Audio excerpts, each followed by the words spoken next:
¿Qué pasaría si el arma más poderosa del ejército, un carro de combate de 64 toneladas, fuera derrotada por un fallo que nadie puede encontrar? Y si la única persona capaz de resolver el enigma no fuera un general, ni un ingeniero de armamento, sino una niña de 12 años con un mono de trabajo manchado de grasa.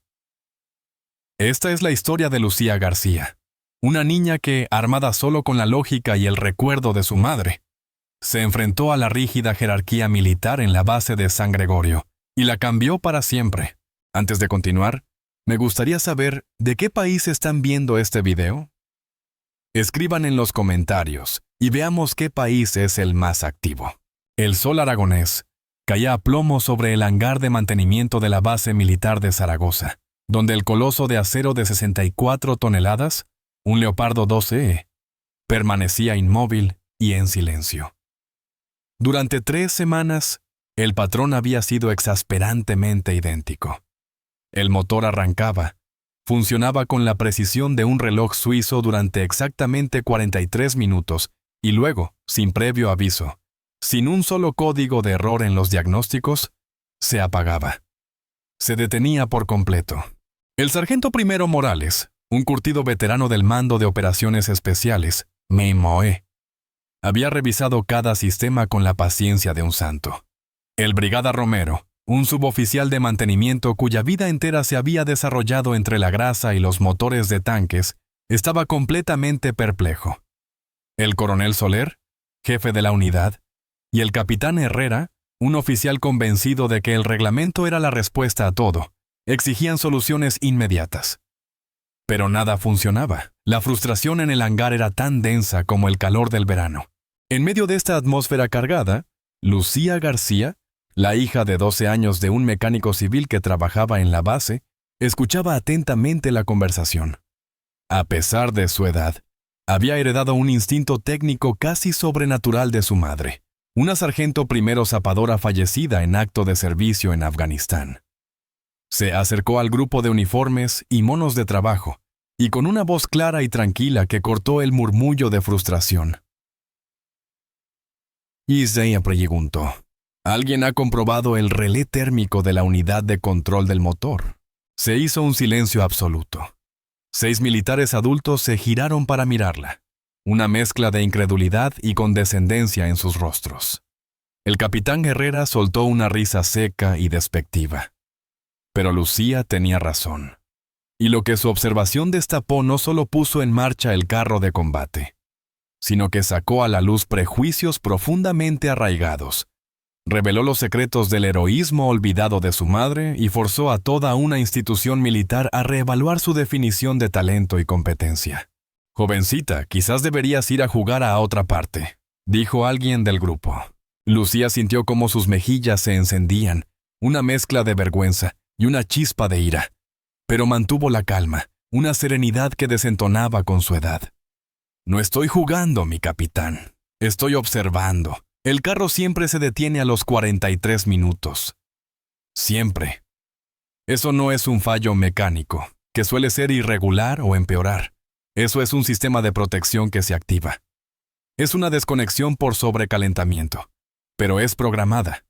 Si el relé térmico está mal calibrado, apagará el motor al alcanzar una temperatura específica, incluso si esa temperatura es perfectamente segura para el motor». El sargento primero Morales, el boina verde, la miró entonces con un interés completamente nuevo. Su entrenamiento en operaciones especiales le había enseñado a valorar la información por su calidad, no por su origen. «Ese es un análisis muy inteligente», dijo lentamente. «¿Cómo has llegado ahí esa conclusión?» «Mi madre me enseñó que los motores te hablan si aprendes a escuchar de la forma correcta», respondió Lucía, tocando inconscientemente un pequeño colgante en forma de brújula que perteneció a su madre. Un fallo mecánico hace ruidos, empeora, deja rastros. Este problema es demasiado limpio, demasiado constante. Tiene que ser electrónico, una regla en el código que se está ejecutando a la perfección. Javier García, el padre de Lucía, se adelantó. Sentía un orgullo inmenso por la mente brillante de su hija, pero también una punzada de preocupación. Sabía lo difícil que podía ser para una jerarquía tan estricta aceptar una idea que rompía todos sus moldes. Lucía ha estado rodeada de máquinas toda su vida, explicó con voz queda. Su madre era zapadora, una ingeniera de combate increíble. Le enseñó a pensar en sistemas, en la lógica de la causa y el efecto, no solo en apretar tornillos.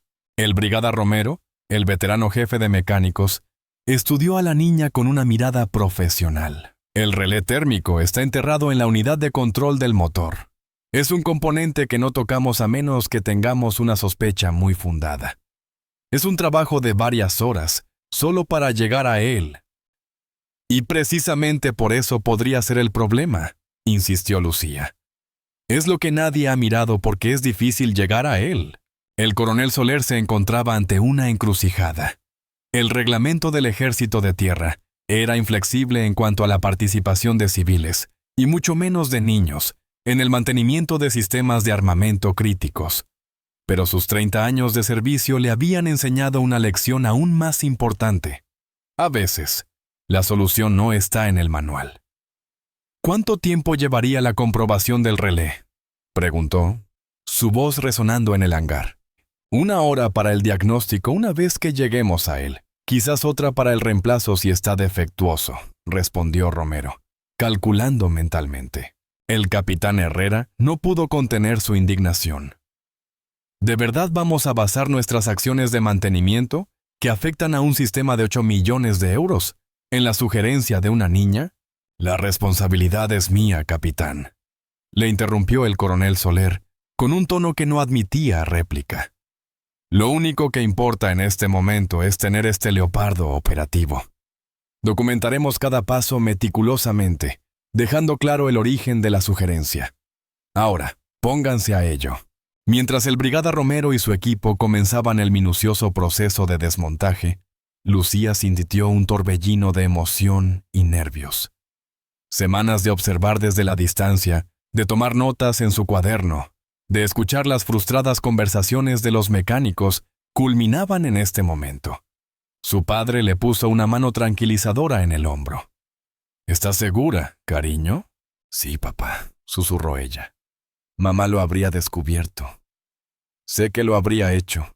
El silencio en la zona de mantenimiento se volvió denso, cargado de un respeto tácito. No solo por la audaz hipótesis de una niña, sino por el recuerdo de la sargento primero Elena García, una mujer cuya reputación como una de las mejores zapadoras de su generación aún perduraba en la base. El sargento Morales ayudaba al equipo de Romero, pero sus ojos volvían una y otra vez hacia Lucía, profundamente impresionado por su calma, su seguridad y su asombroso entendimiento técnico. El sol seguía subiendo sobre la estepa aragonesa, y el calor dentro del hangar se hacía más sofocante. Pero algo fundamental había cambiado. Lucía, con su conocimiento puro, despojado de rango, edad o uniforme, había alterado la dinámica de poder.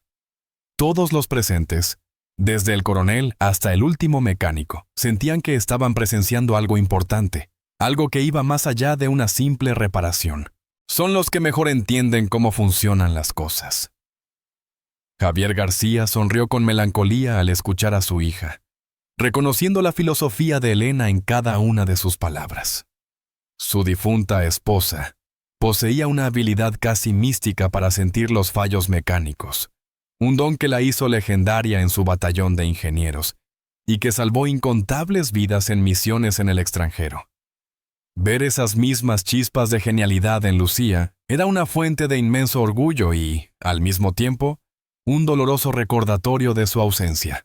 El capitán Herrera, de pie, a entrada del taller como un centinela de la ortodoxia, mantenía su postura rígida y su expresión de desaprobación. Su teléfono móvil vibró. Al leer el mensaje, su rostro se ensombreció aún más. «¡Mi coronel!», llamó con urgencia. La general de brigada Peña exige un informe completo sobre el estado de la reparación del carro para las 14:02 horas, hoy. La general de brigada Isabel Peña tenía fama de ser una líder formidable, con un estilo directo y una tolerancia mínima a las excusas y los retrasos. La presión desde el cuartel general del ejército en Madrid y la insistencia en la máxima eficiencia y operatividad recaían pesadamente sobre la unidad. El coronel Soler consultó su reloj.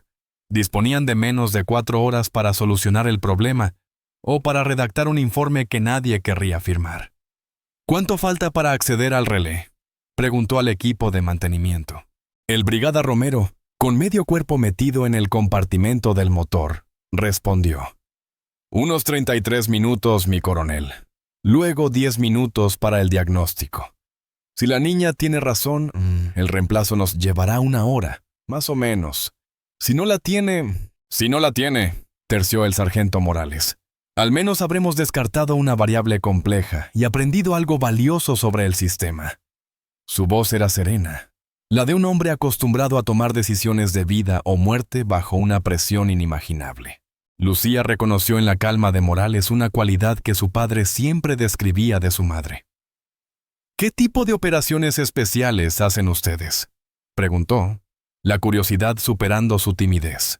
Operaciones que exigen soluciones creativas y a problemas muy difíciles en lugares muy complicados, respondió Morales con una sonrisa diplomática.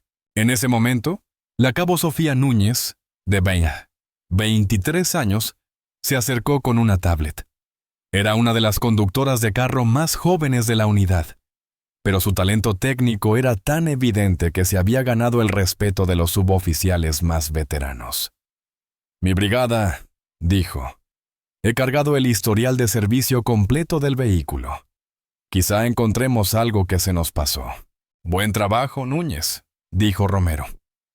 Comprueba todas las intervenciones relacionadas con la unidad de control del motor.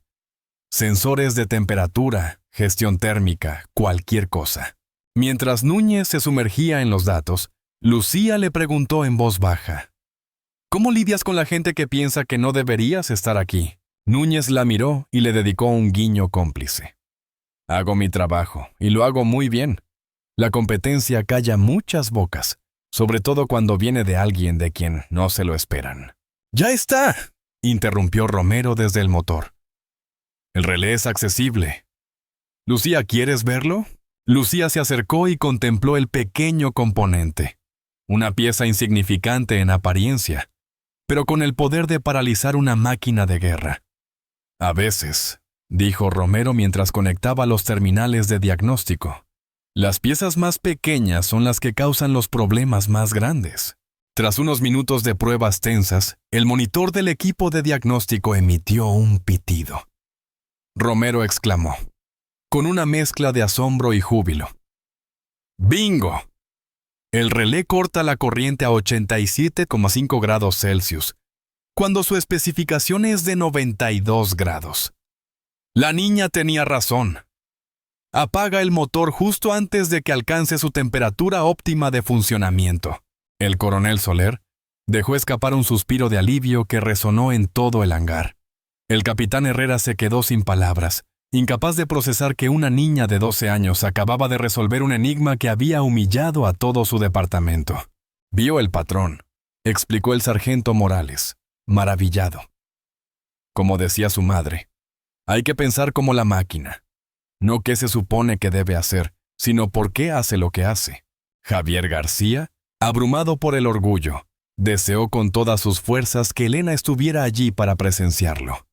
Ella le había inculcado a Lucía esa forma de pensar tan única. «Mi brigada», dijo la cabo Núñez de repente, levantando la vista de su tablet. «He encontrado algo en los registros de mantenimiento. Este carro tuvo una reparación en la unidad de control hace 6 semanas. Parece que reemplazaron varios sensores de temperatura, pero...» Hizo una pausa. «Pero no hay ninguna anotación sobre la recalibración del relé térmico». «¡Claro!», exclamó Romero. «Los nuevos sensores son más precisos y sensibles que los antiguos, pero el relé sigue configurado con los parámetros de los viejos. Por eso el problema empezó hace poco y ha sido tan increíblemente constante». Las piezas del rompecabezas encajaron con una claridad deslumbrante. Lucía, sin embargo, ya estaba pensando en la siguiente implicación lógica. Si alguien olvidó recalibrar el relé en este carro después de cambiar los sensores, ¿podría haber pasado lo mismo en otros carros? La pregunta flotó en el aire, y un silencio profundo y preocupante se apoderó del hangar. Todos comprendieron al instante que no estaban ante un caso aislado, sino ante un posible fallo sistémico de consecuencias catastróficas. El coronel Soler reaccionó de inmediato. «¡Núñez! Compruebe los registros de todos los leopardos de la brigada que hayan pasado por reparaciones similares en los últimos 6 meses. Quiero saber ahora mismo si tenemos una bomba de relojería en nuestra flota». «Sí, mi coronel», respondió Núñez, sus dedos volando sobre la pantalla. El teléfono de Herrera sonó. Era la ayudante de la general Peña. «Sí. Entendido. De inmediato». Colgó y se dirigió al coronel. «La general quiere verlo. Ahora. Parece que la noticia de nuestro método de diagnóstico poco convencional ha llegado a sus oídos». Lucía sintió un escalofrío. Su intento de ayudar estaba a punto de convertirse en un problema disciplinario. Las organizaciones militares se basan en jerarquías y reglamentos estrictos, y una niña civil de 12 años no encajaba en ninguna de sus categorías. «Tranquila», le dijo el sargento Morales en voz baja. «No has hecho nada malo. Has hecho algo extraordinario. Pero se supone que no debo dar consejos técnicos», susurró Lucía. «¿Quién lo dice?», sonrió Morales. «No conozco ninguna normativa que prohíba tener una buena idea, sin importar la edad que tengas». El coronel Soler se preparaba para una conversación difícil. «Brigada, ¿cuánto tardarán en reemplazar el relé?» «1 hora, quizá 90 minutos si hay complicaciones». «Háganlo. Y documenten cada maldito paso. Creo que vamos a necesitar registros muy precisos de todo esto». Mientras Romero extraía el relé defectuoso, Lucía se preguntó si había solucionado un problema o creado uno mucho mayor. El carro funcionaría, pero las preguntas sobre el protocolo, la jerarquía y las reglas apenas estaban empezando. Poco después, llegó la orden que todos temían y esperaban. La general Peña quiere ver a todo el equipo de diagnóstico en cuanto el carro esté operativo, incluida Lucía. Una niña de 12 años iba a tener que dar explicaciones ante uno de los oficiales de más alto rango de la base. Cuando el Leopardo 2E superó la marca de los 90 minutos de funcionamiento ininterrumpido, una ola de alivio y orgullo recorrió el hangar. Sin embargo, el capitán Herrera parecía aún más tenso que antes. Morales se fijó en la expresión de Lucía, una mezcla de satisfacción y aprensión.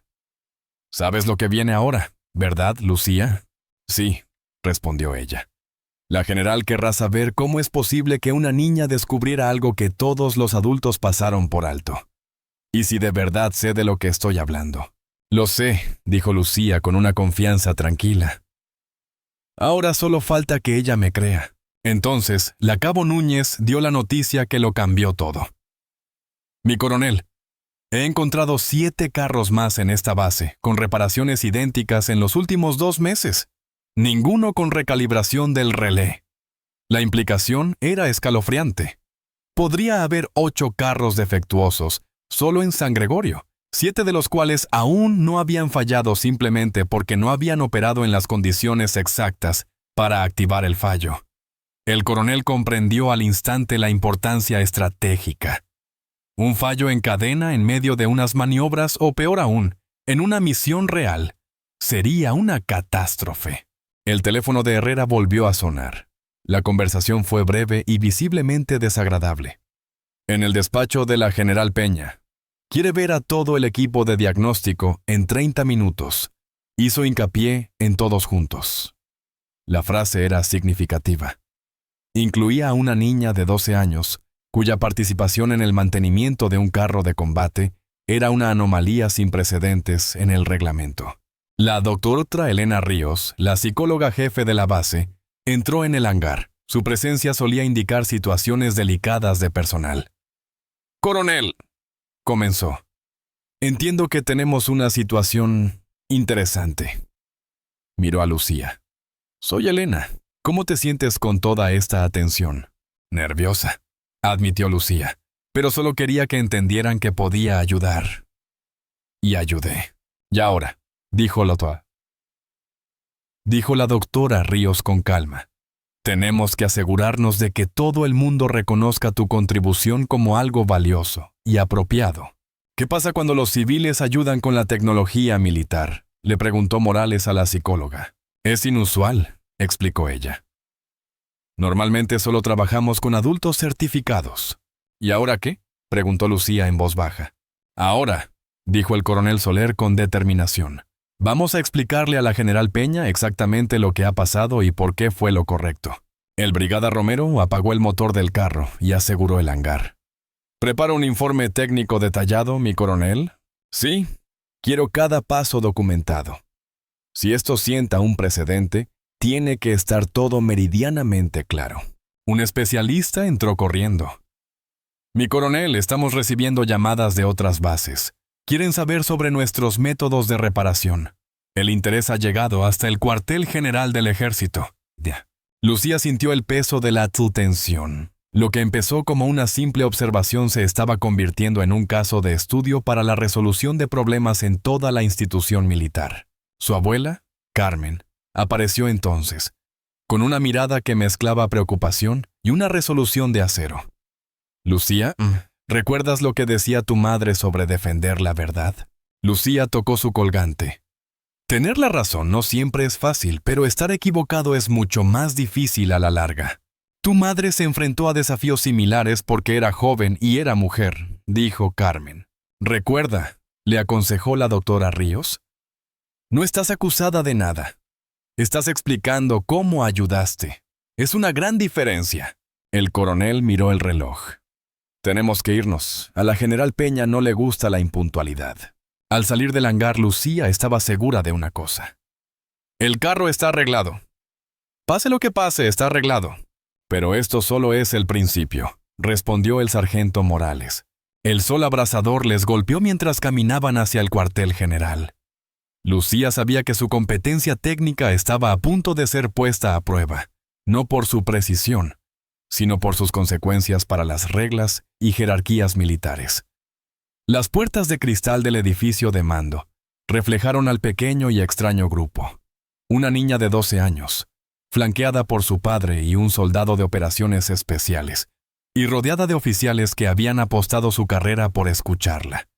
Sin importar lo que la general Peña decidiera, Lucía sabía que había aprendido algo profundo sobre el valor, la competencia y la importancia de defender las soluciones poco convencionales. El aire acondicionado en el despacho de la general de brigada Isabel Peña creaba un fuerte contraste con el calor del desierto exterior, pero la atmósfera en el interior estaba cargada de una tensión helada. La general Peña, de 52 años, estaba sentada detrás de un imponente escritorio de caoba, su pelo canoso recogido en un moño impecable, su mirada fija y analítica sobre cada persona que entraba. Era la primera mujer en comandar la base de San Gregorio, y sabía perfectamente cómo los precedentes institucionales podían abrir o cerrar puertas para talentos inusuales. Lucía García entró en el despacho entre su padre y el coronel Soler. Las paredes estaban adornadas con condecoraciones, mapas estratégicos y fotografías de décadas de historia militar, un escenario intimidante para el examen técnico de una niña de 12 años. «Por favor, tomen asiento», dijo la general Peña, su voz investida de autoridad. El coronel Soler comenzó. «Mi general, hace 3 semanas, un carro de combate Leopardo 2E presentó un problema de motor intermitente que nuestros mejores técnicos no pudieron resolver. Esta mañana, Lucía García, a través de su diagnóstico, identificó y resolvió el problema». La general Peña se dirigió directamente a Lucía. «Señorita García, explíqueme exactamente qué observó». Lucía, con una voz sorprendentemente firme, explicó su teoría. El carro siempre funcionaba durante 43 minutos exactos y luego se apagaba. Eso indicaba un sistema de seguridad electrónico, no un fallo mecánico. Sugerí que comprobaran el relé térmico en la unidad de control del motor. Si estaba mal calibrado, apagaría el motor al alcanzar una temperatura programada, aunque esa temperatura fuera segura. La general tomó notas. El brigada Romero confirmó. El relé estaba ajustado 5 grados por debajo de la especificación, mi general. Por eso el motor se apagaba al alcanzar la temperatura normal de funcionamiento. El coronel Soler añadió: gracias a la señorita García, hemos identificado otros 7 carros en esta base con el mismo problema potencial, evitando un posible fallo en cadena. El capitán Herrera, sin embargo, no pudo contenerse. Mi general, corremos el riesgo de sentar un precedente peligroso si permitimos que niños civiles dirijan el mantenimiento militar. Lucía se sonrojó, pero se mantuvo en silencio.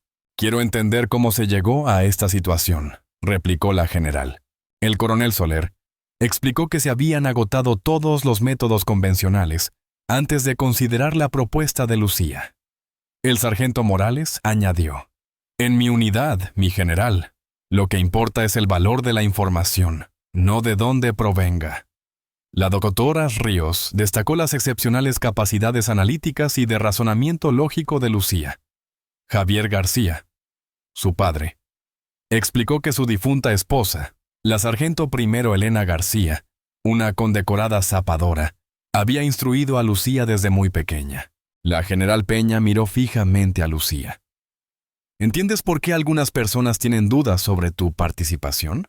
Sí, mi general, respondió Lucía.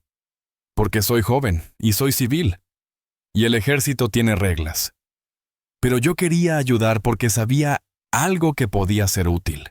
Todos en la sala guardaron silencio, impresionados por su claridad moral y su simple deseo de resolver un problema, libre de cualquier juego de poder.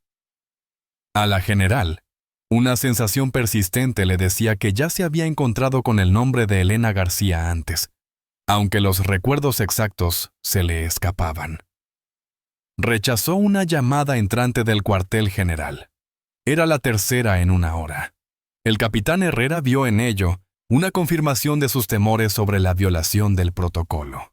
La general, sin embargo, respondió con calma: es importante reconocer las contribuciones valiosas, sin importar de quién vengan.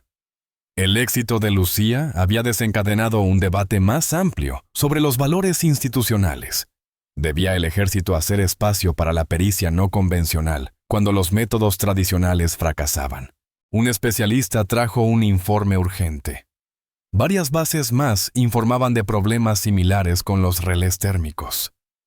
La general Peña se dio cuenta de que estaba ante un problema sistémico que podría afectar la operatividad de múltiples unidades acorazadas. Lucía se sintió abrumada por la escala que estaba tomando el asunto. La doctora Ríos la tranquilizó, explicándole que era bueno descubrir esos fallos ahora, antes de que pudieran causar problemas en misiones críticas. La general subrayó la necesidad de coordinar reparaciones inmediatas y ajustar los protocolos a largo plazo. Dirigiéndose directamente a Lucía, elogió su pensamiento analítico, enfatizando que su edad y su condición de civil no disminuían su contribución, sino que la hacían aún más especial. Al mismo tiempo, para mantener el equilibrio, señaló que no se podía permitir que los niños entraran sin más en áreas técnicas, pero que las ideas valiosas no debían ser ignoradas. Una llamada anunció la visita inminente del general de división Alejandro Vega, enviado para revisar los protocolos de mantenimiento. Lucía se preocupó por las posibles consecuencias para sus partidarios, pero la general Peña le aseguró que la responsabilidad recaía en los líderes, y que su intención era recomendar a todos los implicados para un reconocimiento oficial. En el club de oficiales de la base, el debate era intenso. El capitán Herrera se sentía aislado, insistiendo en la necesidad de responder al cuartel general, que estaba más interesado en los resultados que en los procedimientos. El problema se extendía rápidamente. 7 bases más confirmaron fallos similares. La abuela de Lucía, Carmen, de 72 años, se sentó junto a su nieta. Su presencia calmó inmediatamente a Lucía. «¿Cómo está nuestra joven ingeniera?», preguntó. «Bien, abuela», respondió Lucía, aunque su voz delataba el agotamiento. «Todos quieren que les explique cosas que para mí son obvias. Lo que es obvio para ti no lo es para todos, cariño», sonrió Carmen. «Tu madre a menudo veía soluciones que a otros se les escapaban». El nombre de Elena García trajo un momento de calma a la mesa. El sargento Morales escuchaba con especial atención cada vez que se la mencionaba, sin saber exactamente por qué. La doctora Ríos observó la dinámica familiar, notando cómo la presencia de Carmen reducía visiblemente el estrés de Lucía. ¿Cómo te sientes por la reunión de mañana con el general de División Vega?, preguntó la doctora Ríos, nerviosa, pero también curiosa. Quiero entender por qué se supone que está mal resolver un problema si tienes el conocimiento para hacerlo. ¿Resolver problemas no está mal?, la tranquilizó Morales. Se trata de seguir las reglas para garantizar que el equipo militar sea mantenido solo por personal cualificado. ¿Y qué hace que alguien esté cualificado?, preguntó Lucía. ¿La edad, la formación, la experiencia o el entendimiento? Esa pregunta dio en el clavo del debate. Su padre, Javier, observaba la escena con una mezcla de orgullo y preocupación. Recuerda, Lucía, el ejército tiene reglas porque las vidas de las personas dependen de ellas. Por eso existen los sistemas. Entiendo, papá, pero si los sistemas no resuelven los problemas, no deberíamos poder ajustarlos. Un sargento mayor, experto en mediar entre rangos, se unió a ellos. Ese es el mayor dilema de cualquier ejército. Mantener la disciplina y, al mismo tiempo, ser lo suficientemente flexible como para reconocer el talento. Un especialista de otra base se acercó, emocionado por un descubrimiento similar en su unidad. La noticia confirmó el trabajo de Lucía y aumentó la presión para la reunión del día siguiente. El coronel Soler informó que al menos 15 bases estaban ahora afectadas. El asunto era ya de ámbito nacional. Lucía sintió el peso de las expectativas. Lo que había comenzado como una simple observación podría cambiar los procedimientos de mantenimiento en todo el ejército.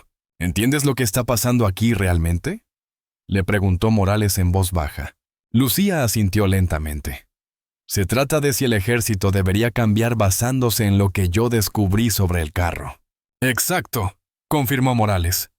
Y mañana, un general de alto rango decidirá si esos cambios se permiten o si se consideran demasiado peligrosos.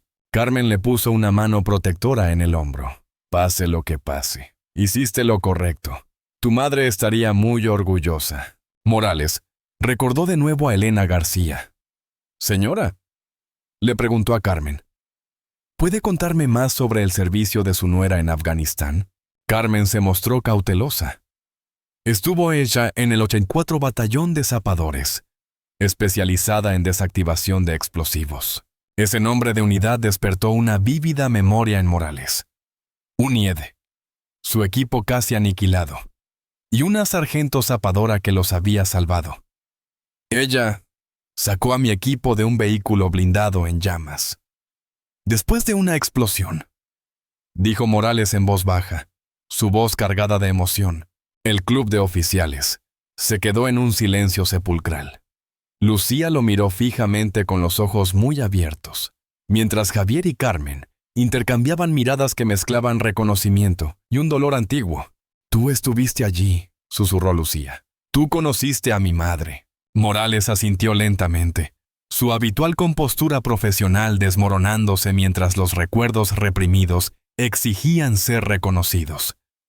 Salvó 6 vidas ese día, la mía incluida.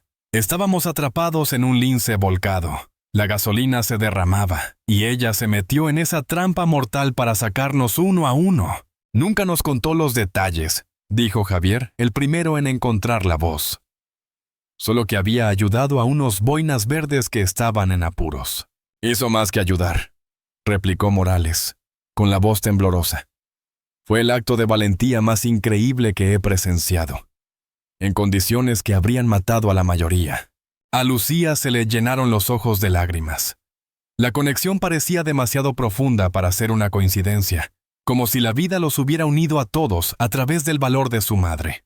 ¿Por eso creíste en mí?, le preguntó. Creí en ti porque tu análisis era sólido y lógico, dijo Morales, reflexivo. Pero saber lo que hizo tu madre explica de dónde sacas la fuerza para defender tus convicciones. A la mañana siguiente, el general de división Alejandro Vega aterrizó en la base. Era conocido por su estricta adhesión al reglamento. Lucía lo esperó junto a su padre, preparándose para la inspección que decidiría su destino. Morales observaba la llegada, su instinto protector agudizado por la conexión personal con la madre de Lucía. «Recuerda nuestros acuerdos», le susurró la doctora Ríos a Lucía. «Sé honesta, clara, y no te dejes intimidar». En la sala de reuniones, Vega asumió la presidencia, escéptico y severo. «Estoy aquí para evaluar una situación que ha llamado la atención al más alto nivel, específicamente la participación de personal civil en el diagnóstico y reparación de equipo militar crítico». Le pidió a Lucía que le explicara su diagnóstico. Ella lo hizo con confianza. Vega le preguntó bruscamente qué la cualificaba para ello. «Mi madre me enseñó a escuchar a los sistemas técnicos. Los motores te hablan si aprendes a escuchar», decía. Vega leyó de sus notas. Sargento primero Elena García, zapadora de combate, fallecida. La sala quedó en silencio. El sargento Morales contradijo a Vega.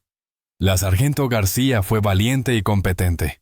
Me salvó la vida a mí y a otros 5. Vega se mostró molesto. La gratitud personal no es suficiente para justificar decisiones de mantenimiento militar. Morales insistió en que la competencia técnica y el diagnóstico correcto eran lo que contaba. La doctora Ríos añadió que Lucía mostraba unas habilidades analíticas excepcionales.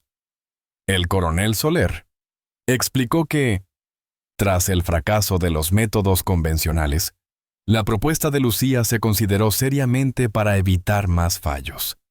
La cabo Núñez informó de que 22 bases habían reportado problemas similares en más de 80 carros.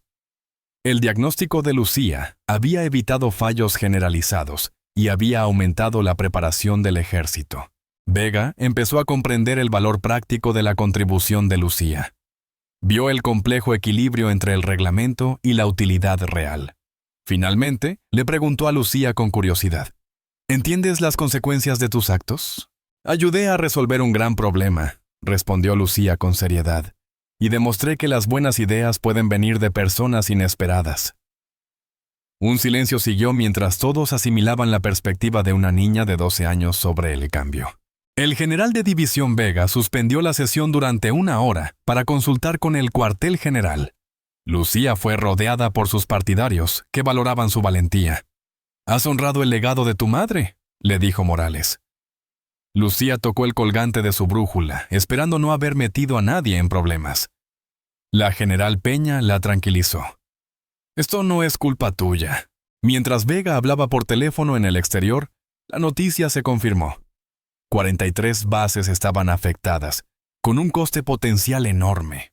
El propio ministro de Defensa le instó a apoyar la innovación. Hayes supo que debía reconocer las soluciones no convencionales.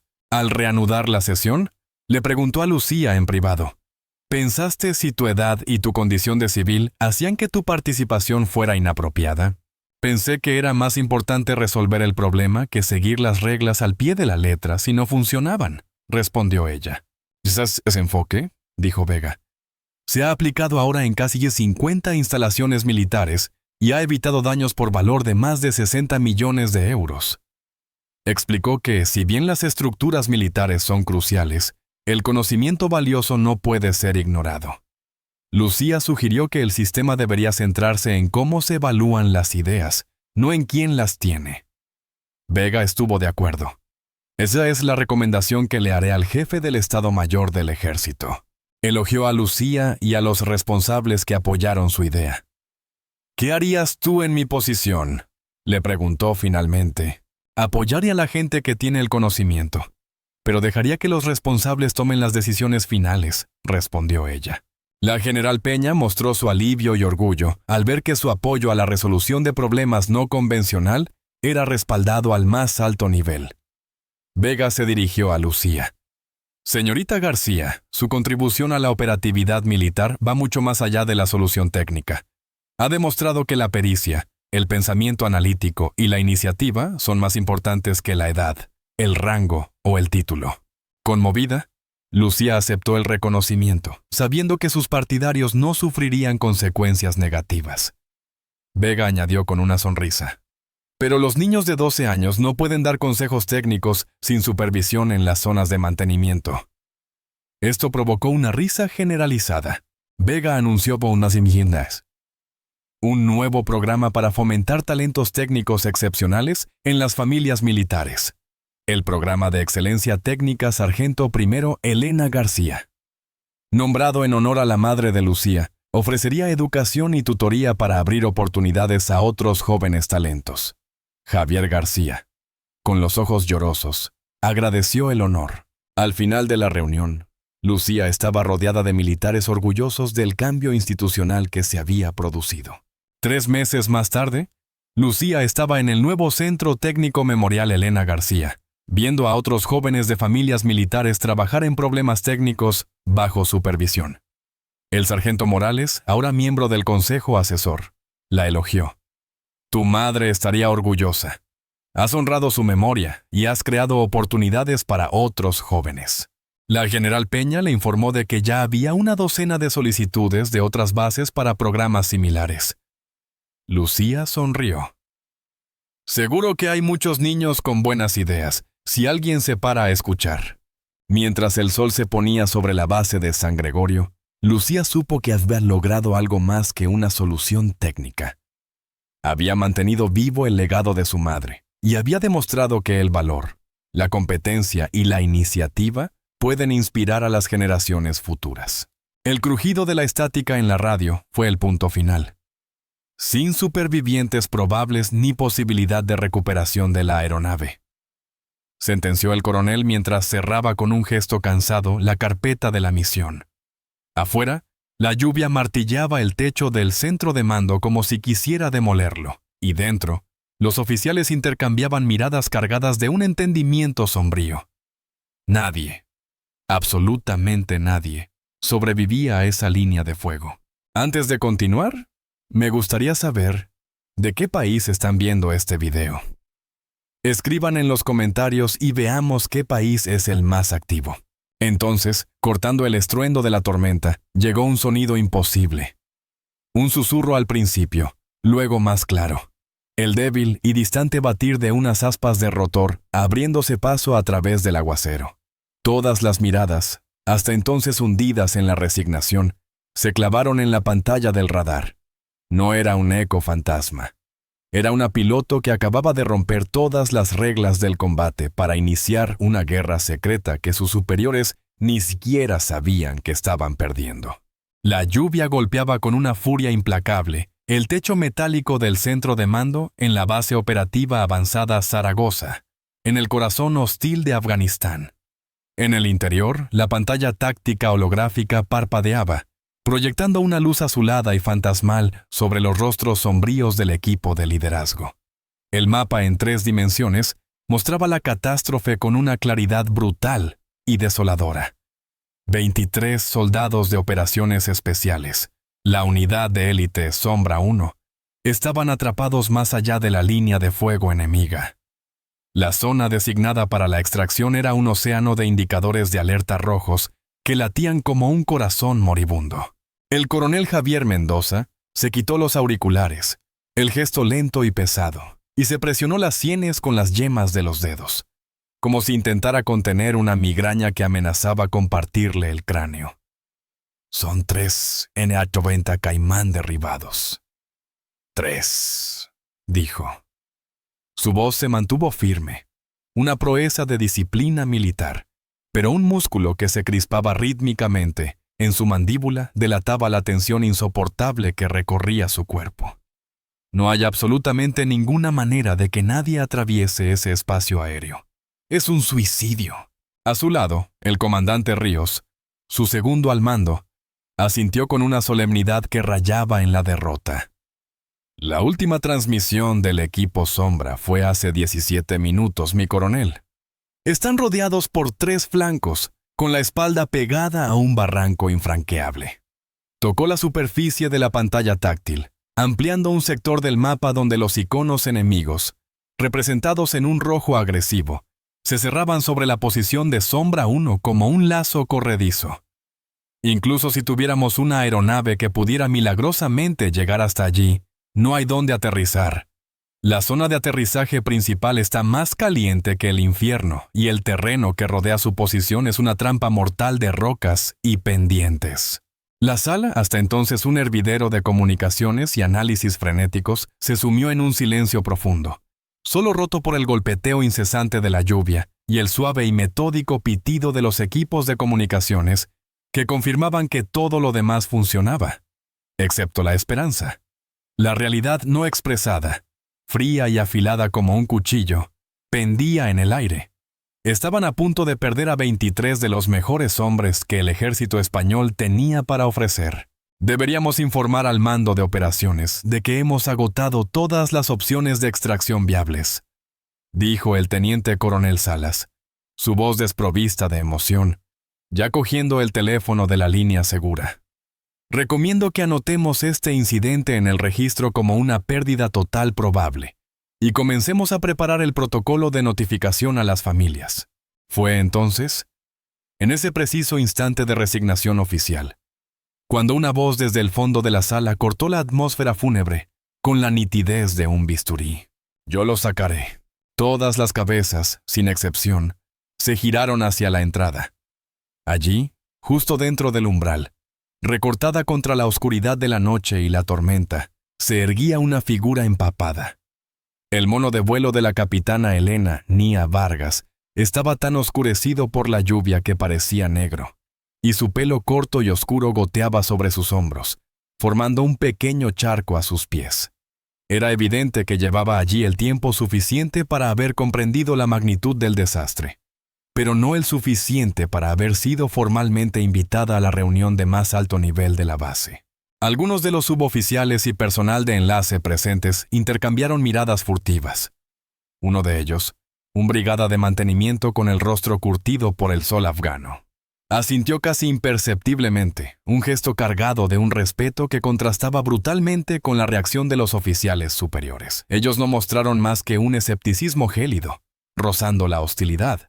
«Capitana Vargas», la reconoció el coronel Mendoza, su ceño frunciéndose ligeramente. Su tono era una advertencia. «Esta reunión es exclusivamente para personal de mando y Estado Mayor». Estaba entregando las últimas actualizaciones meteorológicas cuando oí lo del equipo sombra, dijo ella, dando un paso adelante e ignorando la implícita orden de que se marchara. Su mirada era directa, sin rastro de insubordinación, solo una determinación de acero. Conozco ese terreno como la palma de mi mano. Puedo sacarlos de ahí.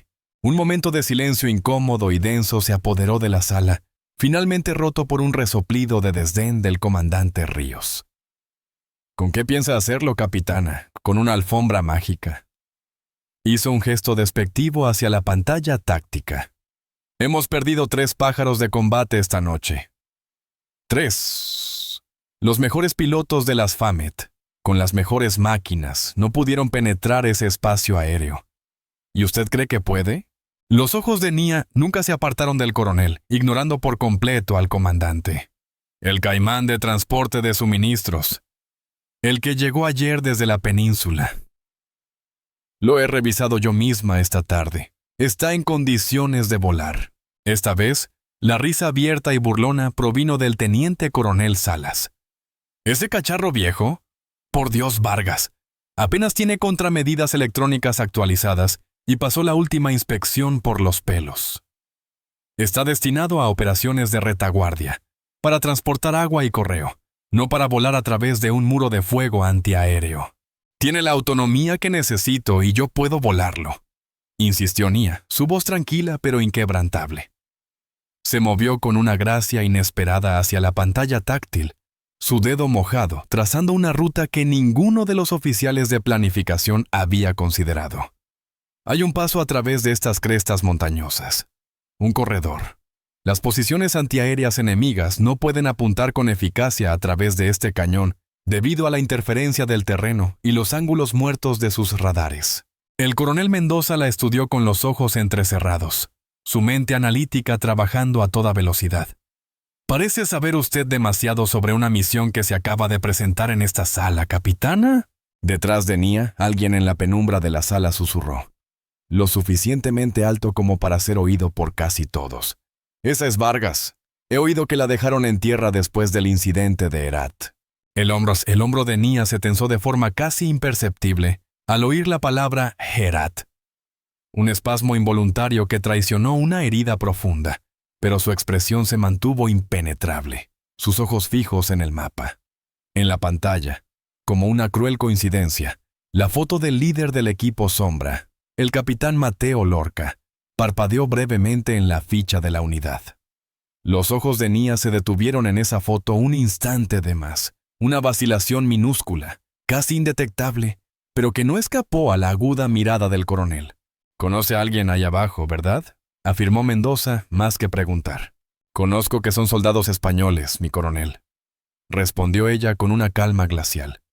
«Y eso es más que suficiente». Mendoza exhaló un largo suspiro y se frotó la frente, el peso del mundo sobre sus hombros. «Capitana Vargas, seamos realistas. Incluso sí, y es un sí del tamaño de una catedral, pudiera de alguna manera navegar a través de esas defensas, sigue sin haber una zona de aterrizaje. La zona principal está al rojo vivo y el terreno alrededor de la posición del equipo Sombra es impracticable para un aterrizaje». «No necesito una zona de aterrizaje convencional», replicó Nia, su voz tan precisa como la de un cirujano. «Puedo mantener un vuelo estacionario para la extracción». «Con ese viento y bajo fuego enemigo, eso es un suicidio», se burló el comandante Ríos. «Lo he hecho antes», dijo Nia en voz baja. Y algo en su tono, una mezcla de dolor, experiencia y una certeza aterradora, hizo que la sala enmudeciera por completo. El coronel Mendoza la estudió durante un largo y tenso momento. La pantalla táctica seguía actualizándose, mostrando los iconos rojos enemigos acercándose inexorablemente a la posición de Sombra 1. El tiempo se estaba agotando. «Si no recuerdo mal, capitana», dijo Mendoza, eligiendo sus palabras con sumo cuidado. «Usted está asignada a tareas de transporte de suministros. Por una razón». Nia se enfrentó a su mirada sin pestañear. «Sí, mi coronel». La historia no contada, el tabú del incidente de Herat, pendía entre ellos como una espada de Damocles. Lo que fuera que había ocurrido allí, había condenado a una piloto de un talento evidentemente prodigioso a la humillante tarea de transportar carga y personal entre bases seguras. La radio de Mendoza crepitó de nuevo, devolviéndolos a la cruda realidad del presente. «Aquí Sombra 1. Solicitamos extracción de emergencia. Repito, extracción de emergencia. Tenemos múltiples bajas. El enemigo se acerca por todos los flancos». La voz del capitán Lorca estaba tensa, ahogada por la estática y el esfuerzo, pero aún reconocible. Mendoza miró a Nia, cuyos ojos brillaban con una intensidad febril. Luego miró a sus oficiales, que negaban sutilmente con la cabeza. Y finalmente, volvió a mirar la pantalla, donde los iconos de Sombra 1 parpadeaban, a punto de ser engullidos. Pareció envejecer 10 años en esos pocos segundos. Tomó una decisión, la única que su conciencia le permitía. «Es su funeral, Vargas», dijo finalmente con una voz ronca. «Pero al menos, cuando todo esto termine, sabrán que lo intentamos todo». Se giró hacia su oficial de comunicaciones, su voz recuperando la autoridad del mando. «Anote en el registro que he autorizado a la capitana Vargas para un intento de extracción de emergencia bajo su propia y expresa insistencia. Asegúrese de que esa parte quede meridianamente clara en el informe». Nia asintió una vez, un gesto seco y preciso, y ya se estaba girando para marcharse. «Necesitaré 10 minutos para preparar el pájaro». «Tienes 5», le gritó Mendoza mientras ella desaparecía por la puerta. Y añadió, en un susurro que apenas se oyó en la sala: «Es todo el tiempo que les queda». En el hangar, la atmósfera era una mezcla de escepticismo y actividad febril.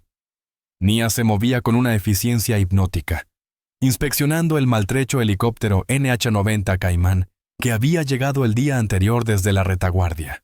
Su pintura verde oliva estaba desconchada en varios puntos y carecía de los sistemas de guerra electrónica avanzados y el blindaje extra de las aeronaves de primera línea.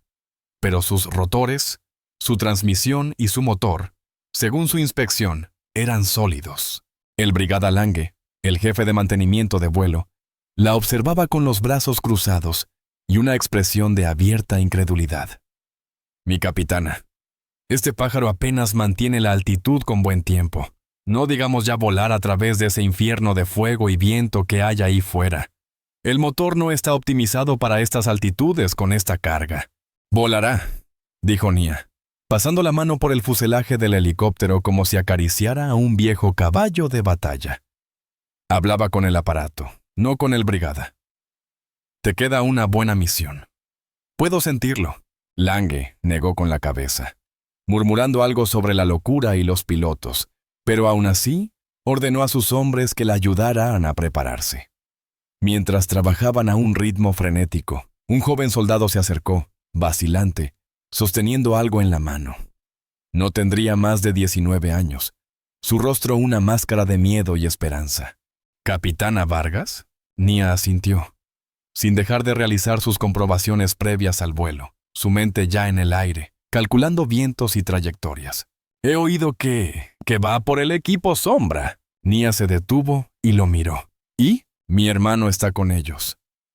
El soldado Pablo Herrero.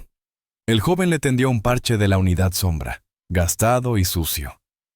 ¿Podría llevar esto? Para la suerte. Nia hizo una pausa en su metódica rutina. Cogió el parche y estudió el rostro del joven soldado. El parecido familiar era innegable. Vio en sus ojos el terror de un hermano. Lo traeré de vuelta, dijo con una convicción que sorprendió incluso a sí misma. Guardó el parche en el bolsillo interior de su mono de vuelo, junto a su corazón. Todo el mundo dice que es imposible, susurró el soldado, su voz quebrada.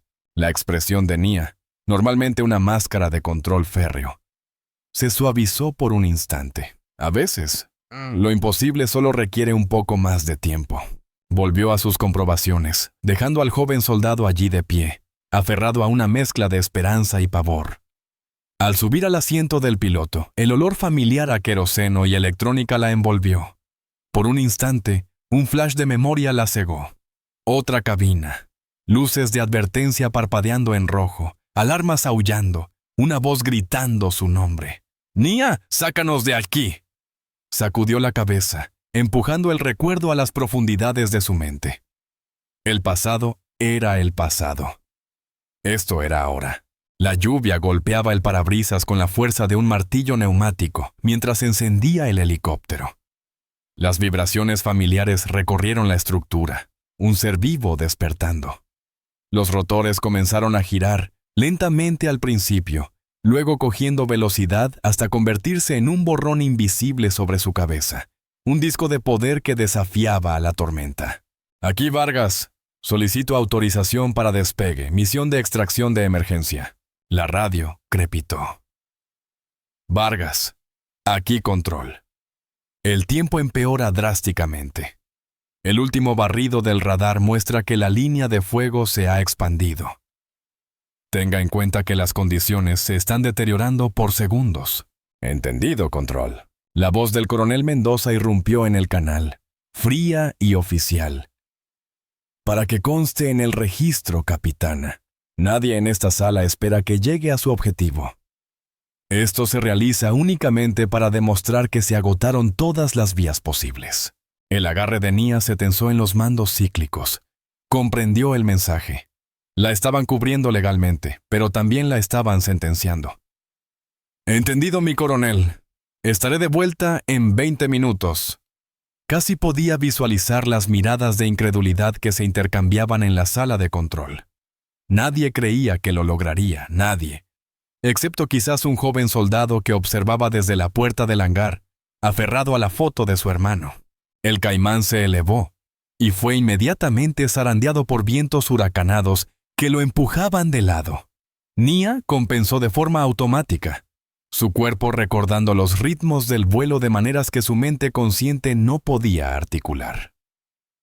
Mientras ascendía, la base se desvaneció debajo, un borrón de luces a través de la cortina de lluvia. Delante, entre los huecos de las nubes de tormenta, podía ver los destellos siniestros de las explosiones y el fuego de las ametralladoras. La línea de fuego. El cementerio de helicópteros que la había precedido. Ajustó su rumbo ligeramente, enfilando hacia el estrecho corredor montañoso que había identificado en el mapa, una ruta suicida para cualquiera que no la conociera íntimamente. «Control, aquí Vargas. Me aproximo a la línea de fuego. A partir de ahora, silencio de radio». «Recibido, Vargas. Que Dios la acompañe». Nia desconectó su radio principal y se concentró por completo en el acto de volar. El mundo se redujo a la danza de sus manos y pies sobre los controles, al rugido de las turbinas y a la información que le transmitían los instrumentos y la propia vibración del fuselaje. El helicóptero se estremeció violentamente mientras lo empujaba al límite, cabalgando las corrientes de aire a través de los desfiladeros. La visibilidad se redujo a prácticamente cero al entrar en el corazón del frente tormentoso. Ahora volaba por puro instinto y memoria, sintiendo su camino a través de la oscuridad y el caos, con las paredes de roca a escasos metros a cada lado. El primer fuego antiaéreo llegó sin previo aviso. Ráfagas de munición trazadora dibujaron arcos incandescentes en la negrura, pasando peligrosamente cerca de la cabina. Nia reaccionó de forma instantánea, descendiendo bruscamente, rozando la cresta de la montaña donde sabía que los artilleros enemigos no podían deprimir sus armas lo suficiente como para alcanzarla. Era una maniobra de una audacia y un riesgo demenciales. Una ráfaga de fuego de 12 Kokikunto hacia Tetelamilea le alcanzó en la cola, haciendo que el helicóptero entrara en un trompo violento y momentáneo. Nia luchó con los controles, sus músculos tensos hasta el límite mientras forzaba a la aeronave a volver a un vuelo estable, el sudor perlando su frente a pesar del frío. «Vamos, guapa», le susurró al helicóptero, su voz un murmullo tenso. Solo un poco más lejos. 2 años antes. Base de apoyo avanzado. Herat. El sol era un martillo incandescente sobre la pista de aterrizaje. La capitana Nia Vargas, entonces una joven piloto con una carrera meteórica, realizaba las comprobaciones previas al vuelo de su helicóptero Tigre, una máquina de ataque, no un transporte. Su misión era de escolta. A su lado, el capitán Mateo Lorca, un oficial de operaciones especiales con una sonrisa fácil y ojos que habían visto demasiado, repasaba los detalles. «La carga son 2 prisioneros de alto valor, Nia. Los llevamos al anexo. Protocolo de silencio total. Nadie hace preguntas». Nia asintió. Era una misión extraña. El anexo no figuraba en ningún mapa oficial. Cuando los prisioneros subieron, escoltados por personal que no pertenecía a ninguna unidad regular, Nia notó algo raro.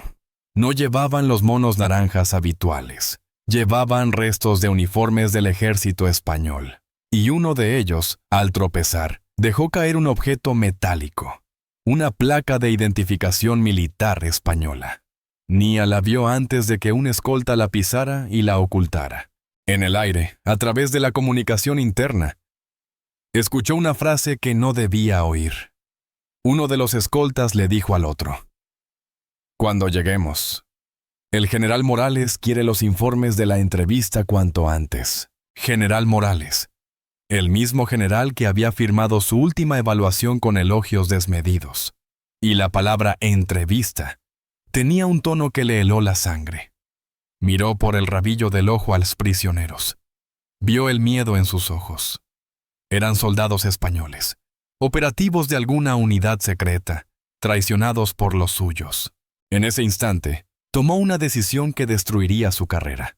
«Control, aquí Tigre 1», dijo por la radio principal, desviándose del rumbo establecido.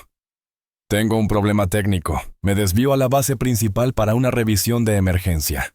La respuesta fue inmediata y gélida. «Tigre 1, negativo. Mantenga su rumbo actual. Repito, mantenga su rumbo. Es una orden directa. No puedo cumplirla. La seguridad de la aeronave está en riesgo», mintió Nia. Lo que pasó a continuación fue una pesadilla. 2 cazas, que no deberían haber estado en esa zona, aparecieron en su radar. No eran enemigos. eran suyos. La advertencia fue breve. Vargas, última oportunidad. Vuelva al rumbo o será derribada. Nia se aferró a los controles. Negativo. Llevo a bordo personal español que necesita asistencia.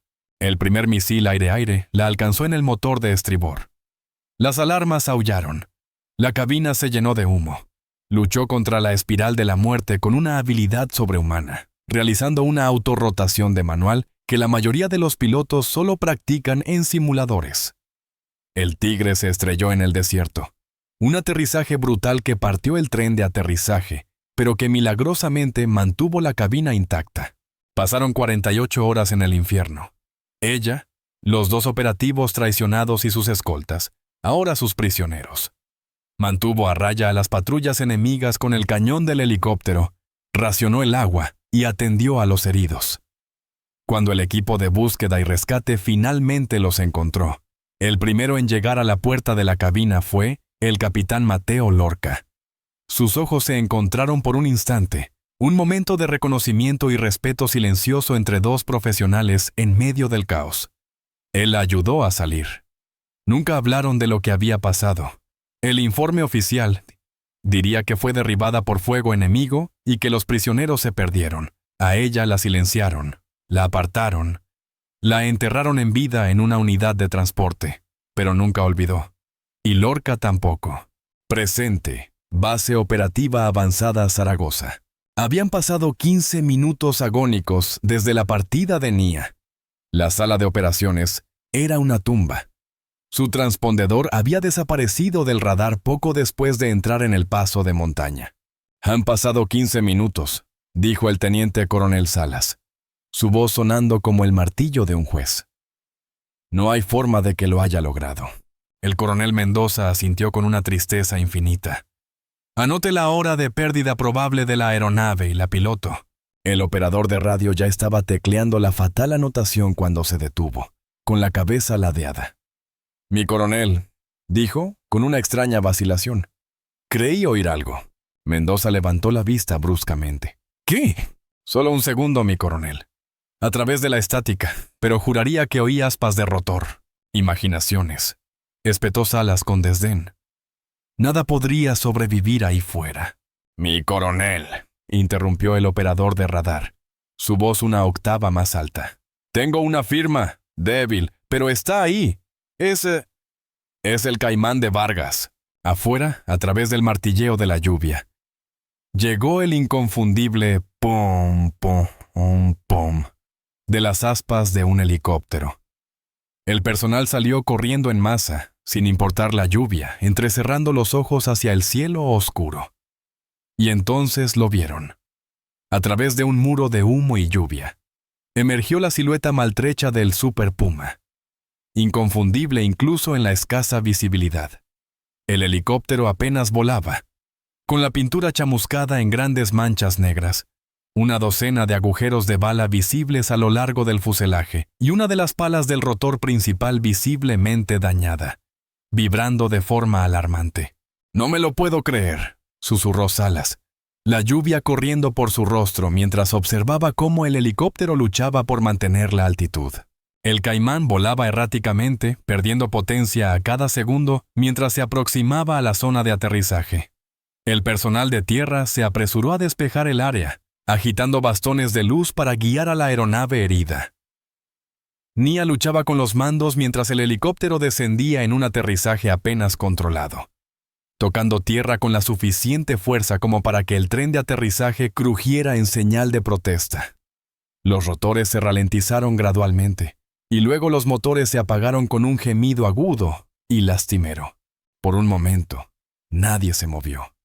El personal congregado miraba fijamente el Super Puma chamuscado, esperando que la puerta lateral se abriera, esperando que Nia emergiera, triunfante, con los soldados rescatados.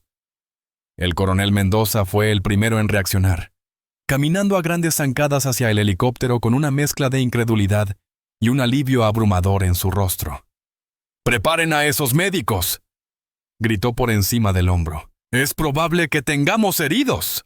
Un equipo médico se apresuró con camillas. Cuando Mendoza llegó al helicóptero, Abrió la puerta lateral de un tirón. La cabina estaba vacía. Mendoza se quedó helado, mirando el interior desocupado. Sin supervivientes. Sin Nia. Solo una bodega de carga vacía con algunos casquillos de balas sueltos rodando por el suelo. El coronel subió a bordo, mirando a su alrededor con confusión, como si el personal desaparecido pudiera estar escondido de alguna manera en los rincones.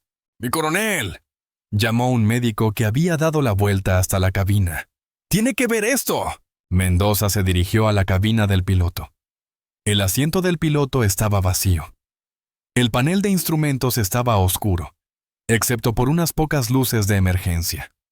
En el asiento yacía una bandera española ensangrentada, doblada de forma imperfecta, como si se hubiera hecho con prisas. A su lado, en el asiento del copiloto, había una nota manuscrita y una pequeña memoria USB. Mendoza cogió la nota, sus manos firmes a pesar de la adrenalina que le recorría las venas. Mientras leía, el color desapareció de su rostro. ¿Qué dice mi coronel?, lo observaba el médico con ansiedad. Mendoza no respondió. En lugar de eso, se guardó la memoria USB y la nota, y bajó del helicóptero. «Aseguren este pájaro y pónganlo bajo vigilancia», le ordenó al oficial más cercano. «Nadie lo toca hasta que yo lo diga». De vuelta en el centro de mando, con la puerta cerrada y solo sus oficiales de mayor confianza presentes, Mendoza introdujo la memoria USB en un terminal seguro. «¿Qué demonios está pasando, mi coronel?», preguntó el comandante Ríos, todavía visiblemente conmocionado por el regreso vacío del helicóptero. «No lo sé todavía», dijo Mendoza sombríamente. «Pero la capitana Vargas nos ha enviado algo por lo que ha considerado que valía la pena arriesgar su vida». La pantalla del terminal se llenó de archivos, imágenes de satélite, coordenadas, registros de comunicaciones e informes de misión. La mayoría llevaban marcadores de clasificación que excedían incluso la autorización de seguridad de Mendoza. ¿Pero qué es todo esto?, se inclinó el teniente coronel Salas, entrecerrando los ojos. La oficial de inteligencia, la capitán Eva Lázaro, se había quedado completamente inmóvil. «Mi coronel», dijo en voz baja, «estos son registros de operaciones de una ubicación que oficialmente no existe». Mendoza se giró bruscamente hacia ella. «Explíquese». Lázaro dudó, eligiendo sus palabras con cuidado. «Estas coordenadas», dijo, señalando un lugar en el mapa digital, «están aproximadamente a 2 kilómetros más allá de la última posición conocida del equipo Sombra. No hay nada marcado en ninguno de nuestros mapas».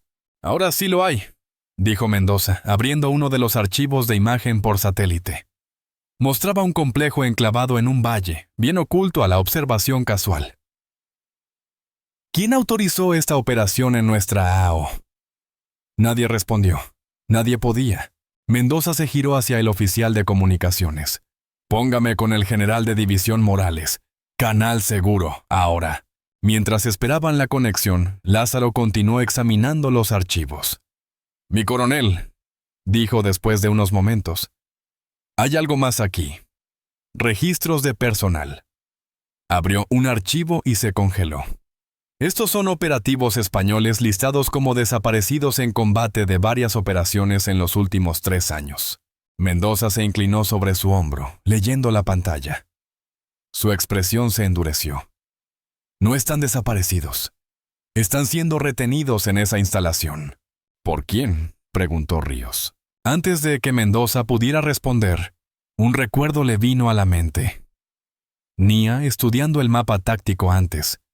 Su enfoque no en la posición del equipo Sombra, sino en otra ubicación por completo. Había asumido que estaba planeando su ruta. Ahora lo entendía. La capitana Vargas sabía de esto, dijo en voz baja. De alguna manera lo sabía. La línea segura sonó, indicando que el general Morales estaba esperando. Mendoza enderezó su uniforme y aceptó la llamada. El rostro del general apareció en la pantalla, impaciente y ligeramente molesto. «Espero que esto sea importante, coronel. Estoy en medio de una reunión con el mando de operaciones». Mendoza sostuvo la memoria USB. «Mi general, Hemos recibido inteligencia sobre una instalación de detención no autorizada que opera dentro de nuestra área de operaciones. Se está reteniendo a personal español allí. La expresión de Morales no cambió, pero algo se movió en sus ojos. ¿De dónde obtuvo esa información? Capitana Elena Vargas, dijo Mendoza, observando atentamente la reacción del general. Salió en un helicóptero en una misión de rescate para nuestro equipo Sombra atrapado. El helicóptero regresó sin ella, transportando estos datos. Hubo una pausa, una fracción de segundo demasiado larga para ser natural. La capitana Vargas está asignada a tareas de transporte de suministros. No tiene autorización para misiones de combate. Yo la autoricé, mi general, dijo Mendoza. Dada la situación de emergencia, la mandíbula de Morales se tensó. Fue un error de juicio, coronel. La capitana Vargas fue restringida de operaciones de combate después del incidente de Herat. ¿Cuál fue exactamente el incidente de Herat, mi general? Presionó Mendoza. Porque estoy encontrando información contradictoria en nuestros registros. El silencio se extendió entre ellos. Finalmente Morales habló, su voz más baja. Eso está clasificado. La tuta topata, coronel. Por encima de su nivel de autorización. Con el debido respeto, mi general. Tengo 23 soldados atrapados, una piloto desaparecida y pruebas de un sitio negro no autorizado en mi AO. Necesito respuestas. La expresión de Morales se convirtió en piedra. Asegure esos datos, coronel. No acceda más a ellos. Se enviará un equipo para recuperarlos. Y mi personal desaparecido, mi general. Nos encargaremos de la extracción del equipo Sombra. En cuanto a la capitana Vargas, Morales hizo una pausa. Ella ha tomado su decisión. De nuevo, la conexión se cortó bruscamente. Mendoza se quedó mirando la pantalla en blanco, y luego se giró hacia Lázaro. Cuéntemelo todo sobre Herat, ahora. Lázaro dudó, pero luego asintió, abriendo archivos clasificados con un código de anulación que levantó las cejas de todos en la sala. Hace 2 años, la capitana Vargas transportaba lo que figuraban como combatientes enemigos de alto valor, desde una base de operaciones avanzada cerca de Herat, explicó Lázaro, mostrando el informe oficial de la misión. Su helicóptero fue derribado en territorio hostil. Según el informe, fue recuperada 48 horas después, pero los prisioneros se perdieron. Esa es la historia oficial. Sí, mi coronel. Lázaro abrió otro archivo, uno que no debería existir en su base de datos. El informe clasificado cuenta una historia diferente. Los prisioneros eran en realidad operativos españoles transportados para interrogatorios avanzados extraoficiales. Cuando la capitana Vargas lo descubrió, se desvió de su plan de vuelo e intentó devolverlos a las fuerzas españolas que no estaban involucradas en la Operación Negra. Desobedeció órdenes directas, dijo Mendoza, la comprensión amaneciendo. Sí, mi coronel. Fue derribada, no por fuego enemigo, sino por nuestras propias aeronaves, cuando se negó a volver al rumbo. Lázaro se desplazó por el archivo. Consiguió aterrizar el helicóptero y mantener a todos con vida hasta que fueron recuperados por un equipo de búsqueda y rescate convencional.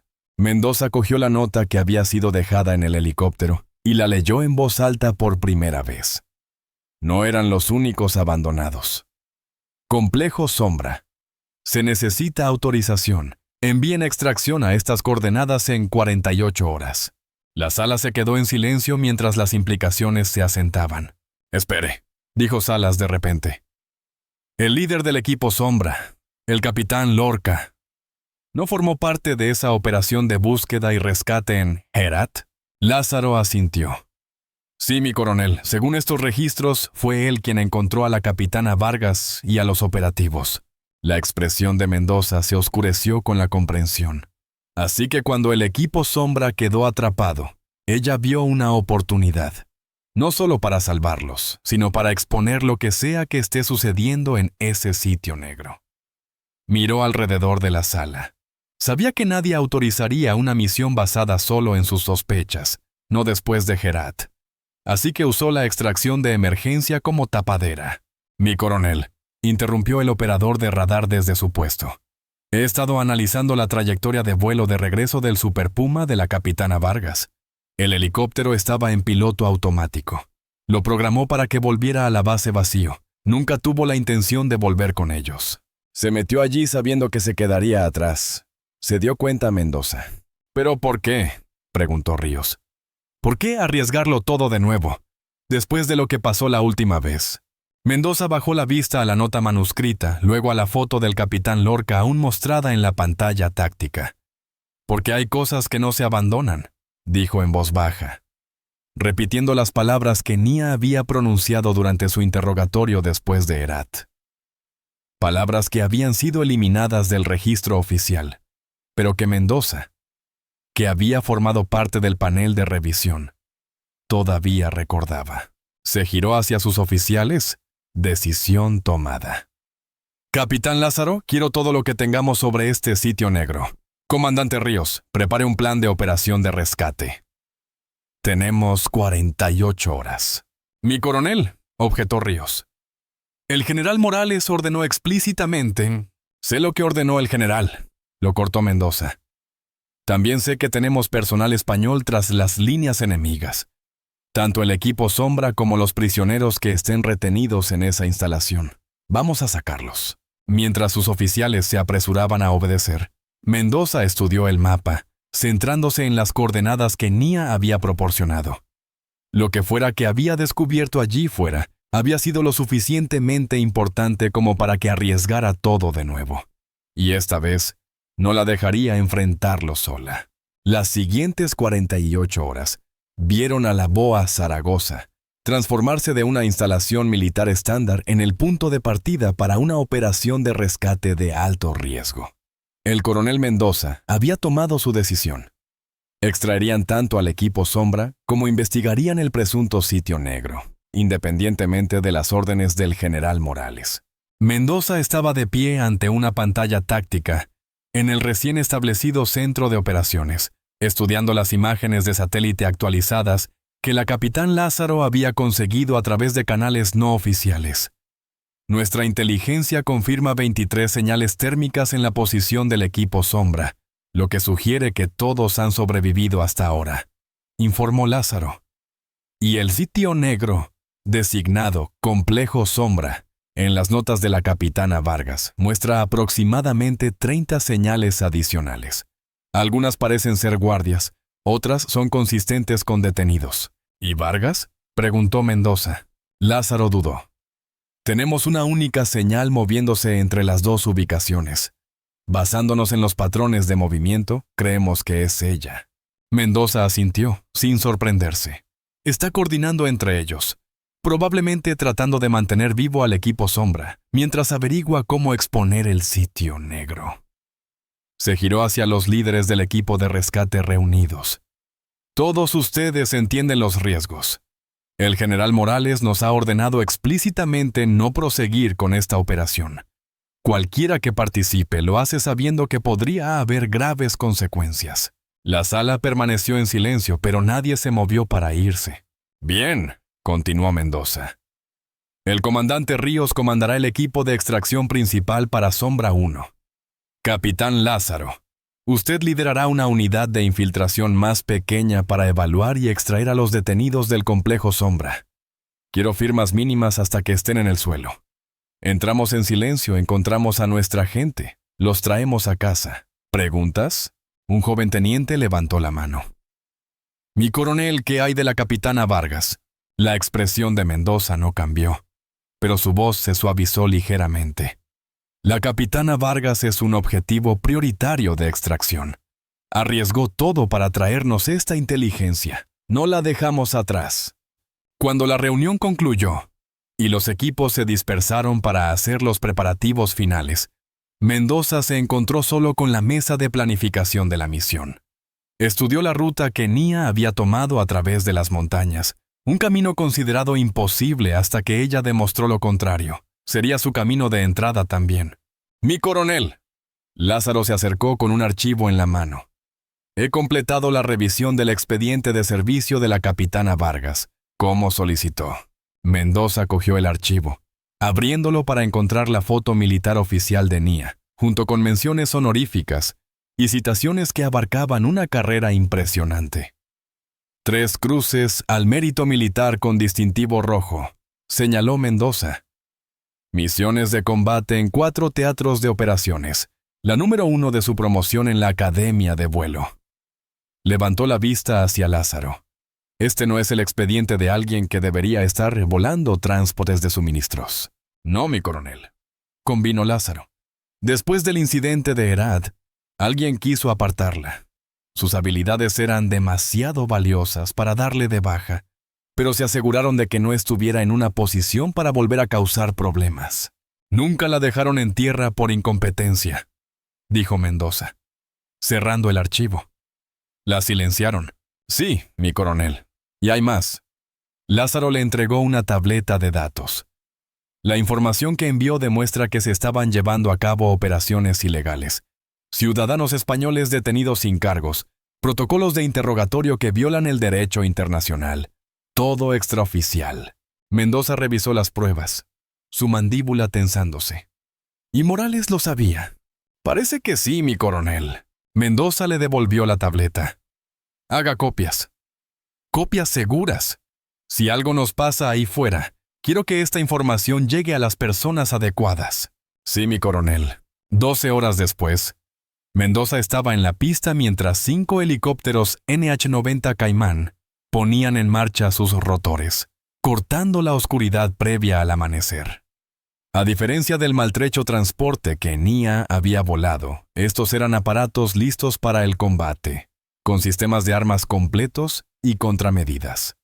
Mendoza se acercó al helicóptero principal, donde el comandante Ríos realizaba las comprobaciones finales. ¿Conocen la ruta?, preguntó Mendoza. Ríos asintió. El registrador de datos de vuelo de la capitana Vargas nos dio su trayectoria exacta. Si ella pasó, nosotros también podemos. Buena casa, comandante. Mendoza le apretó el hombro. Tráigalos a todos a casa. Mientras los helicópteros despegaban y se inclinaban hacia las montañas, Mendoza regresó al centro de mando para monitorear la operación. Las próximas horas determinarían no solo el destino de los soldados y detenidos desaparecidos, sino potencialmente su propia carrera, y las de todos los involucrados en el rescate no autorizado. Los 5 caimanes siguieron la ruta mapeada por Nia, abrazando el terreno tal como ella lo había hecho. Encontraron fuego antiaéreo esporádico, pero lograron evadir lo peor gracias a su detallada inteligencia. En las coordenadas de aterrizaje, los helicópteros tocaron tierra en una formación cerrada, descargando a sus equipos en maniobras bien ensayadas. Ríos lideró la extracción del equipo Sombra, mientras Lázaro se dirigía hacia el complejo oculto con su unidad especializada. Lo que encontraron superó incluso sus preparativos. El equipo Sombra no estaba simplemente sobreviviendo, estaban defendiendo una posición que Nia les había ayudado a fortificar. El capitán Lorca, el líder del equipo, había establecido un perímetro utilizando características naturales y equipo rescatado. Dentro de esta posición defensiva no solo estaban sus soldados, sino 17 personas adicionales. Los detenidos que Nia había ayudado a escapar del complejo Sombra. Y allí estaba Nia misma, herida pero de pie, dirigiendo un centro de triaje improvisado para los heridos. Cuando aparecieron los helicópteros de rescate, ella se enderezó y se acercó al comandante Ríos, con la sangre manchando un lado de su mono de vuelo, pero con la mirada firme. «Llega 43 minutos antes, comandante», dijo, con el fantasma de una sonrisa cruzando su rostro. Ríos la miró asombrado. «¿Cómo demonios ha conseguido esto, Vargas?» Antes de que pudiera responder, el capitán Lorca se unió a ellos, moviéndose con una ligera cojera. «Cayó del cielo como una especie de ángel vengador», dijo, mirando a Nia con abierto respeto. Aterrizó justo en medio de un tiroteo activo, cargó a tantos de nosotros como podían moverse y nos llevó a esta posición defendible. Luego nos dejó para asegurar el sitio mientras volvía a por el resto», añadió otro soldado. «Hizo 3 viajes bajo fuego intenso. Después de eso, de alguna manera sabía lo del complejo cercano», dijo Lorca. «Dijo que había más españoles retenidos allí. Nia no dijo nada, dejando que ellos contaran la historia. Se infiltró en el complejo sola, continuó Lorca. Salió con el primer grupo de detenidos antes de que siquiera supiéramos lo que estaba pasando. Para cuando nos organizamos para ayudar, ya había mapeado toda la instalación e identificado todas las debilidades de seguridad. Ríos negó con la cabeza, incrédulo. Un equipo de extracción de una sola mujer. Solo hacía mi trabajo, mi comandante, dijo Nia en voz baja. Su trabajo era volar transportes de suministros, capitana, le recordó Ríos. Pero no había reproche en su tono, solo respeto. Mi trabajo es traer a nuestra gente a casa, lo corrigió ella. A todos ellos. Mientras el personal rescatado era cargado en los helicópteros, Lázaro regresó de su reconocimiento del complejo Sombra. La instalación está despejada, mi comandante, informó a Ríos. Hemos descargado sus sistemas y asegurado pruebas de la operación. Parece que estaban llevando a cabo interrogatorios no autorizados tanto a ciudadanos extranjeros como a ciudadanos españoles. Ríos asintió sombríamente. Dejaremos que el cuartel general se ocupe de eso. Por ahora llevemos a esta gente a casa. Nia fue la última en subir, deteniéndose en la puerta del helicóptero para mirar hacia atrás. La distancia. Ríos la estudió pensativo. Sabías de este lugar antes de la misión, ¿verdad? Por eso te ofreciste voluntaria. Nia se enfrentó a su mirada. Tenía sospechas después de Herat. Empecé a notar patrones, personal que desaparecía, operaciones que nunca llegaban a los registros oficiales. Miró al capitán Lorca. Cuando vi que el equipo Sombra estaba atrapado tan cerca de una de esas ubicaciones sospechosas, no pude ignorarlo. Arriesgaste un consejo de guerra. O algo peor. Hay riesgos que vale la pena correr. 3 días después, de vuelta en la boa a Zaragoza, el coronel Mendoza estaba en su despacho, revisando los informes posteriores a la acción. Las pruebas recuperadas del complejo Sombra ya habían sido transmitidas a múltiples ubicaciones seguras, incluidas las oficinas del Defensor del Pueblo y miembros seleccionados del Congreso de los Diputados. El general Morales había sido relevado discretamente del mando, pendiente de investigación. Un golpe en la puerta interrumpió su lectura. Nia Vargas entró, con el brazo en cabestrillo, pero por lo demás recuperada de su odisea. «Quería verme, mi coronel». Mendoza le indicó que se sentara. «Recibí noticias del mando esta mañana. Sus acciones en Herat han sido oficialmente reclasificadas. Su expediente ha sido enmendado para mostrar que actuó con extraordinario heroísmo frente a un grave peligro». Le deslizó un documento a través del escritorio. Le conceden retroactivamente la Cruz del Mérito Militar con distintivo rojo. Nia cogió el papel, pero no lo miró. ¿Y los detenidos? Están siendo interrogados y devueltos a sus familias. La operación en el complejo Sombra ha sido completamente desautorizada por el alto mando. Alegan que fue un elemento descontrolado. Conveniente. Mendoza sonrió levemente. Muy. Pero lo importante es que la verdad está saliendo a la luz. También la he propuesto para una felicitación por la extracción del equipo Sombra, aunque sospecho que ese será el menor de los reconocimientos que le llegarán. Nia negó con la cabeza. No necesito reconocimiento, mi coronel. No, pero lo merece. Una semana después, Nia estaba de pie, firme, con su uniforme de gala mientras la base se reunía para una ceremonia formal.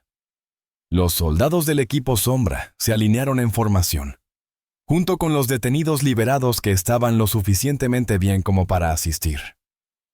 El coronel Mendoza leyó la citación, detallando sus acciones, aunque el registro oficial aún omitía ciertos elementos clasificados.